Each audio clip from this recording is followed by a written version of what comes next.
Many people think money is only a practical tool. You earn it, you spend it, you save it, you borrow it, you invest it. But Niall Ferguson's The Ascent of Money argues that money is much more than that. Money is one of the forces that shaped civilization. It helped build empires, fund wars, create banks, expand trade, finance governments, launch companies, protect families, and connect the world. It also created bubbles, crashes, panics, debt traps, inequality, and financial disasters. Ferguson tells the history of finance as a story of human invention. Coins, banks, bonds, stock markets, insurance, mortgages, hedge funds, and global capital flows did not appear naturally. People created them to solve problems. How do you trade without carrying heavy goods? How do you borrow for the future? How do governments pay for war? How do businesses raise capital? How do families protect themselves from disaster? How do investors share risk?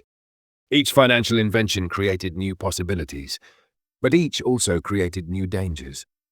The central lesson of The Ascent of Money is that finance is not separate from history, it is inside history. Behind kings, wars, revolutions, exploration, industrial growth, and modern globalization, there is often a financial system deciding who can borrow, who can invest, who can survive, and who fails. Blink 1. Money is built on trust, not only metal or paper. Ferguson begins with a simple but powerful idea. Money works because people believe in it. A coin, banknote, or digital balance is not useful by itself. It is useful because others accept it as payment. Money is a shared agreement. It allows people to trade without needing direct barter. Without money, a farmer who wants shoes must find a shoemaker who wants grain at the same time and in the right amount. Money solves this problem by becoming a common medium of exchange. It also becomes a unit of account, helping people measure value, and it becomes a store of value, allowing people to move purchasing power into the future. But trust is essential. If people stop believing that money will hold value or be accepted by others, money can collapse. This is why inflation, default, and political instability are so dangerous. They damage the belief that gives money power. Ferguson shows that money has taken many forms: silver coins, gold, paper notes, bank deposits, government currencies, electronic money. The form changes, but the principle remains. Money depends on confidence. This is why finance is connected to politics. A stable government, reliable legal system, trustworthy banks, and credible central bank can make money more powerful. A weak state, corrupt system, or reckless monetary policy can destroy confidence. The lesson is that money is not just an object. It is a relationship of trust between people, institutions, and the future. Every financial system rests on a promise. This thing will still be valuable tomorrow. When that promise is believed, money can organize society. When it is broken, society can quickly become unstable. Blink 2. Credit turns the future into something usable today. One of finance's greatest inventions is credit. Credit allows people to use future income in the present. A borrower receives money now and promises to repay later. This sounds ordinary today, but historically it was revolutionary. Credit made it possible for merchants to trade across long distances, farmers to plant before harvest, governments to fund armies, families to buy homes, and businesses to invest before profits arrived. Without credit, growth would be much slower. People would have to wait until they had enough saved before doing anything large. Credit pulls the future forward. But this power is dangerous because the future is uncertain. A borrower may expect income that never arrives. A crop may fail. A business may collapse. A government may lose a war. A family may lose employment. When the future disappoints, debt becomes a burden.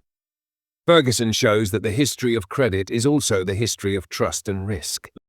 Lenders must believe borrowers will repay. Borrowers must believe the debt will remain manageable. Contracts, interest rates, collateral, and legal systems all develop to manage this uncertainty. Interest is the price of borrowing. It compensates the lender for waiting, risk, and lost opportunities. But interest can also trap borrowers when rates are high or income is unstable. This creates one of finance's permanent tensions. Credit can liberate. It can help people invest, build, trade, and grow. But credit can also enslave. It can create dependency, crisis, and collapse. The same tool that finances progress can finance ruin. The lesson is that debt is not automatically good or bad. It depends on whether the borrowed money creates future value greater than the cost of repayment. Credit is powerful because it turns hope into capital, but hope must eventually meet reality. Blink 3. Banks became the machinery of modern finance. Banks are central to Ferguson's story because they transform money into motion. A bank does not simply store money. It collects deposits, makes loans, processes payments, creates credit, and connects savers with borrowers. This makes banks one of the most important institutions in economic history. A person with extra money may not know who needs to borrow. A business needing capital may not know who has savings. Banks stand in the middle. They gather funds from many people and lend to others who can use that money. This supports trade, business expansion, housing, and government finance. But banks also create fragility. They usually do not keep all depositors' money in cash. They lend much of it out. This works as long as depositors trust the bank and do not all demand their money at once. If confidence breaks, a bank run can happen. People rush to withdraw funds. Even a bank with good loans can collapse if it cannot provide cash quickly enough. This shows again that finance depends on trust. Banks can create growth because they expand credit, but they can also magnify panic because promises are built on confidence. Ferguson traces how banking developed from early moneylenders and merchant bankers into powerful institutions that shaped states and empires. Banks financed trade, war, industry, and government. They helped turn scattered wealth into organized capital. But their power also made them controversial. When banks succeed, they appear essential. When they fail, people see them as reckless, privileged, and dangerous. This tension remains modern. Societies need banks because economies need credit, but societies also fear banks because bank failures can harm everyone. The lesson is that banks are both engines and fault lines. They move money through the economy, but when trust in them breaks, the whole system can shake. Blink 4. Bonds gave governments the power to borrow at scale. Ferguson explains that the bond market changed history because it allowed governments to borrow large sums of money. A bond is essentially a promise to pay. The borrower, often a government, receives money now and promises to pay interest and repay the principal later. This turned public finance into a powerful political tool. Before modern bond markets, rulers were limited by taxes, treasure, conquest, or personal loans. With bonds, governments could raise huge amounts from many investors. This mattered especially in war. Wars are expensive. Armies must be paid, ships must be built, weapons must be supplied, food must be purchased. A state that can borrow effectively can fight longer and with more resources. Ferguson shows that financial strength often became military strength. Countries with credible debt markets could raise money more cheaply than countries with weak reputations. Trust lowered borrowing costs. Distrust raised them. This meant that the bond market became a judge of government credibility. If investors believed a state would repay, the state could borrow at lower interest rates. If investors feared default or inflation, borrowing became expensive or impossible. Bonds also connected ordinary investors to the fate of states. People who bought government debt had a stake in public finance. But government debt created danger too. A state can borrow too much. Future taxpayers may carry the burden of past spending. If debt becomes unsustainable, governments may default, inflate the currency, or impose painful austerity. The bond market therefore gives governments power, but also discipline. It can finance national ambition, but it can also punish weakness. The lesson is that modern states are not built only on laws, armies, and elections. They are also built on credit. A government's ability to borrow can shape its destiny. Blink 5. Stock markets allowed businesses to share risk and grow bigger. Stock markets changed capitalism by allowing ownership to be divided and traded. Instead of one person or family owning an entire enterprise, many investors could buy shares. Each shareholder owned a small part of the company. This made it easier to raise large amounts of capital. Big ventures often require more money than one person can provide. Ships, factories, railroads, mines, technology companies, and global trading firms all need capital before profits arrive. The stock market allows many people to contribute money and share in future gains. it also spreads risk. If a company fails, shareholders lose only what they invested. This limited liability encouraged risk-taking and investment. People became more willing to fund ambitious projects because their personal loss was limited. But stock markets also created speculation. A share price reflects expectations about the future, and expectations can become emotional. Investors may become too optimistic. They may buy because prices are rising. They may follow crowds. They may believe a new technology or new market has changed the rules forever. This can create bubbles. Ferguson connects stock markets to some of the great financial manias in history. The promise of future wealth can attract capital, imagination, greed, and fraud. When belief rises too far above reality, collapse follows. Still, Ferguson does not treat stock markets as merely dangerous. They are essential to modern economic growth. They allow companies to expand, investors to participate, and capital to move toward opportunity. The danger is not the stock market itself. The danger is forgetting that a share is a claim on uncertain future profits, not a guaranteed path to wealth. The lesson is that stock markets are machines for funding the future, but the future is always partly imagined, and imagination can become mania. Blink 6. Insurance turned uncertainty into a business. Life is full of uncertainty.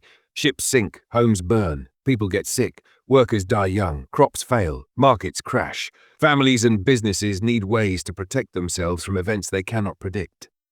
Insurance is one of the great financial inventions because it turns individual risk into shared risk. Many people pay small amounts into a pool. Only some will suffer losses. The pool then compensates those unlucky few. This works because risk can be estimated across large groups. No one knows which individual house will burn, but insurers can estimate how many houses might burn in a large population. This makes uncertainty more manageable. Ferguson shows that insurance did not only protect individuals, it also supported commerce.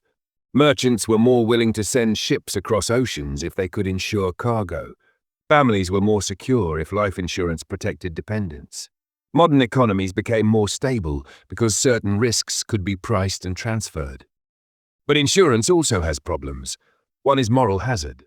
If people are protected from loss, they may take more risk. A driver with insurance may be less careful. A bank that expects rescue may behave recklessly. Another problem is adverse selection. People who know they are high risk may be more likely to buy insurance, making the pool more expensive.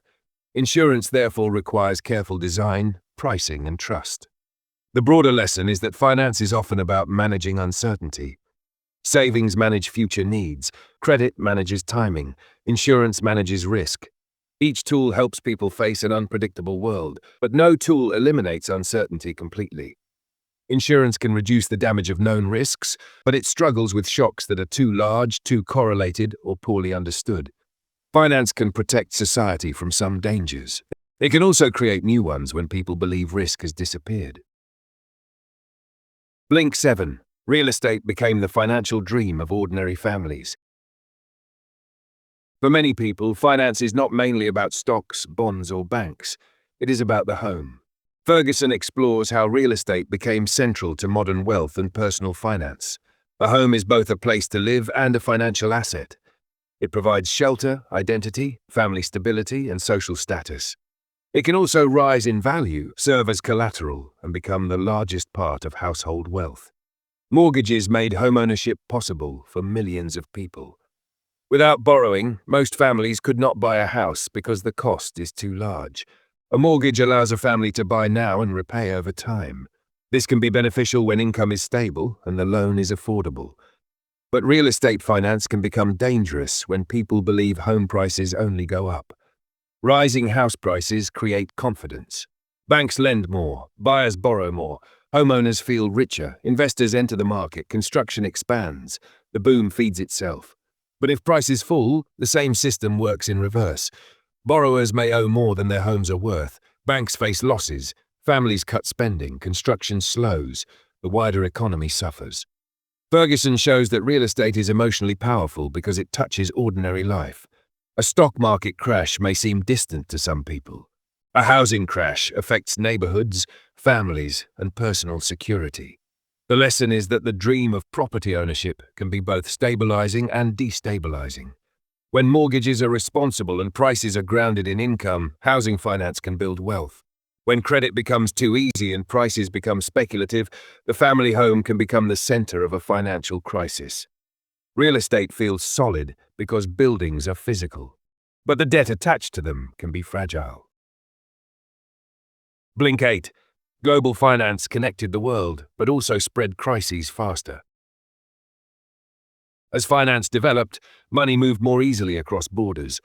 Investors in one country could lend to governments, companies, and projects in another. Banks became international. Currencies became linked. Trade and capital flows tied distant economies together. Ferguson shows that globalization is not only about goods and people, it is also about money. Global finance can bring great benefits. Capital can flow from rich countries to poorer countries where investment opportunities are large. Governments can borrow from international markets. Companies can expand globally. Investors can diversify. Infrastructure, factories, mines, railways, and technology can be financed across borders. But global finance also spreads danger. A crisis in one country can affect lenders in another. A collapse in confidence can cause money to flee quickly. Currency values can fall. Debt burdens can become impossible. Financial panic can move faster than political response. This is one of the great contradictions of financial globalization. The same connections that bring capital during good times can transmit crisis during bad times. When investors are confident, money floods in. When fear appears, money rushes out. Countries that depend on foreign capital can be left exposed. Ferguson's history shows that global finance often moves in cycles of optimism and fear. Investors believe in emerging opportunities, then suddenly discover risks they ignored. The problem is not only greed, it is also distance.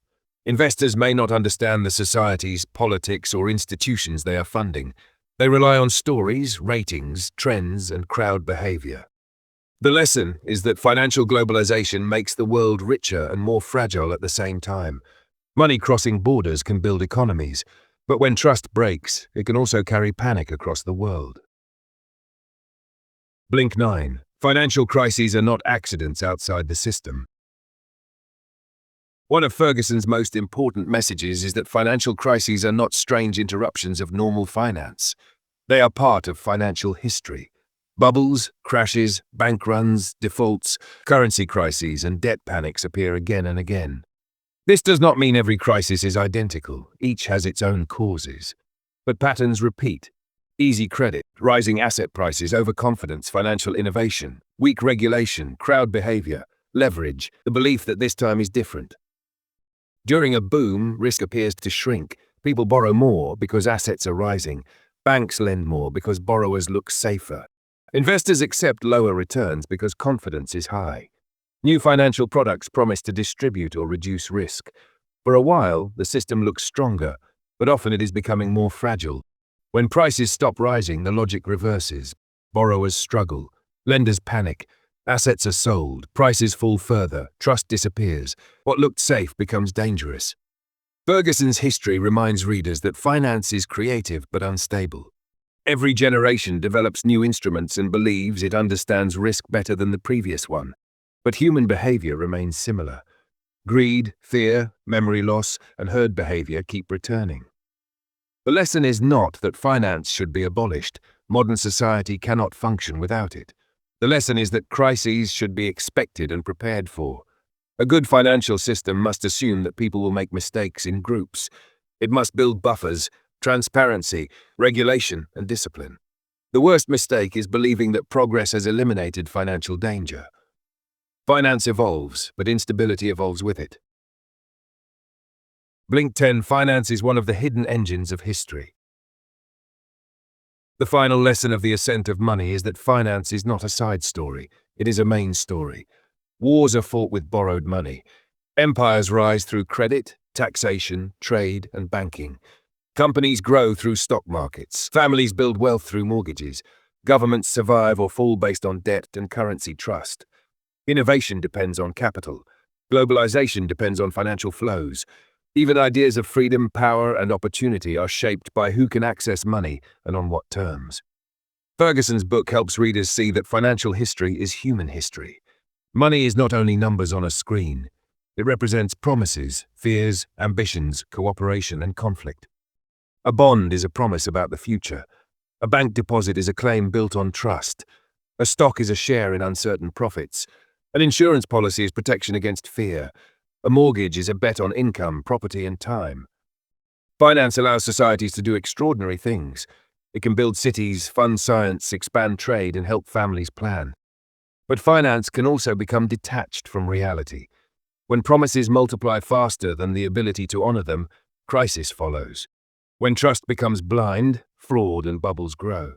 When debt becomes excessive, freedom can shrink. Ferguson's message is balanced. Finance is not evil. It is one of humanity's most powerful inventions. But like all powerful inventions, it requires discipline, memory, and humility. The ascent of money created modern civilization. It also created modern vulnerability. To understand the world, we must understand finance, because behind many historical turning points is a financial question. Who has the money? Who owes the money? Who controls the money? And who still believes the promises will be kept? Key takeaways from the book. The Ascent of Money argues that finance is one of the central forces that shaped human history. Niall Ferguson explains the rise of money, credit, banks, bonds, stock markets, insurance, real estate, and global capital flows. The book shows that financial innovation can create growth, opportunity, and stability, but also bubbles, crashes, debt crises, and inequality. Its central lesson is that money is built on trust. When financial promises are credible, societies can grow. When trust breaks, the consequences can reshape history.